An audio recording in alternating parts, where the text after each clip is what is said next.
আজকে তো ছাড়বোই না ওরে। সালামু আলাইকুম ভাই, কোথায় যাচ্ছেন আপনারা?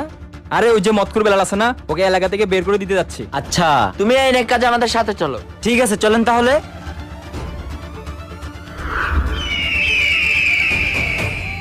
আজকের পর থেকে তোর জন্য আর এলাকায় না দেখি। মতখুর কোথাকার, একটা মরামাত যেভাবে একটা পুকুরের পানি নষ্ট করে দিতে পারে, তেমনি তোর জন্য আমাদের এলাকায় গজব আসতে পারে।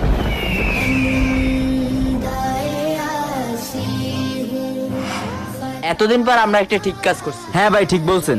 আচ্ছা ভাই থাকেন তাহলে, মসজিদে দেখা হবে। ওকে ভাই, আল্লাহ হাফেজ ভাই। আল্লাহ হাফেজ ভাই। আল্লাহ হাফেজ ভাই। আল্লাহ হাফেজ ভাই। উফ, অনেক গরম পড়তেছে।